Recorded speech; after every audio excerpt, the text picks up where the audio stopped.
Last part है हमारे पास, यानी क्वेश्चन नंबर 2 की जो फोर्थ पार्ट है। हमें दो रूट्स गिवन है, एक रूट a है और दूसरा रूट -2a। ये दो रूट्स हमें गिवन है। कहता है कि आप उस इक्वेशन को मालूम करें जिसके ये रूट्स हैं।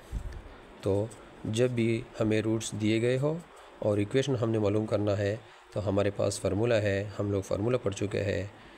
सिंस हमें पता है x² - sx plus p is equal to 0, this is required, यानी ये वो क्वाड्रेटिक इक्वेशन है जिसको हम मालूम करने जा रहे हैं। और इसमें हमें सिर्फ दो चीज़ों की कमी है, एक s की और यहाँ पे p की। तो पहले हम s की वैल्यू फाइंड करते हैं। s जो है रिप्रेजेंट करता है सम ऑफ रूट्स को, कि जो रूट्स हमें गिवन है इसको आपस में ऐड करें, a प्लस -2a।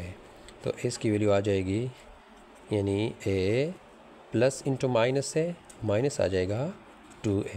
तो -2a से 1a निकाले तो हमारे पास -a आ जाएगा। s की वैल्यू हमारे पास -a आ चुके हैं।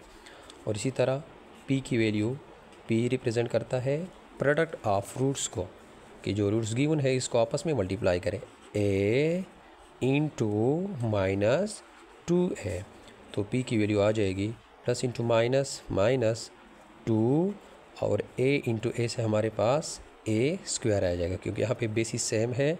हम लोग इंडेक्स की रूल पढ़ चुके हैं, when base are equal then power will be added. यहाँ पे दोनों की बेसिस सेम है और मल्टीप्लिकेशन है, तो बेस को हम 1 लगाते हैं और ऊपर पावर जो है इसको हम ऐड कर लेते हैं। हमारे पास p की वैल्यू भी आ चुकी है -2a²। अब ज़रूर हमें s और p की वैल्यू की ज़रूरत थी इक्वेशन 1 में, तो putting the value of s and p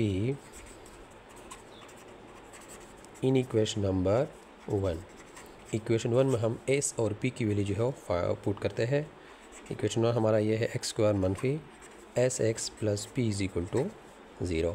तो x² माइनस s की वैल्यू क्या है, s की वैल्यू हमारे पास -a है इंटू x, प्लस p की वैल्यू जो है वो हमारे पास -2a² है विच इज़ इक्वल टू 0।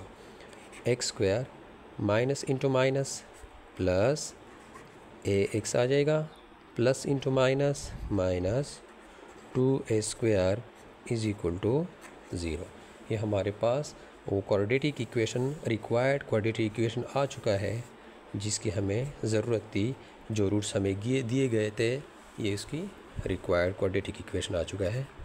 तो यानी चारों की चारों पार्ट्स जो है ऐसा क्वेश्चन की कंप्लीट हो चुका है।